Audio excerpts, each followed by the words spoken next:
it's Kyra from KyraWilliamsFitness.com, and today we are doing bodyweight reverse lunges with a knee lift.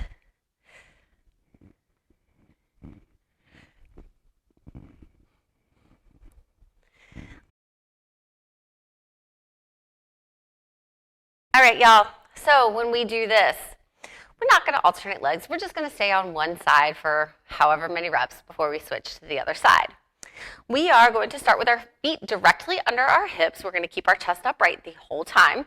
We're going to lunge back. Now, y'all, that's not a full lunge. That's not full range of motion. We want to make sure that we're getting full range of motion so we can challenge the muscles in our legs as much as we can challenge them to build the most muscle and get as strong as absolutely possible. So we want to come down. Now, you don't want to crash land. That's not going to feel great. We want to come down, hover or gently tap, then bring the knee up as high as you can, keeping that bottom foot flat on the ground. So come down, gently tap, knee high. Come down, little hover, knee high.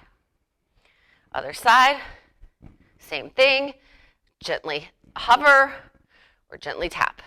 All right, so for more muscle building exercises like these, sign up for online personal training at KyraWilliamsFitness.com.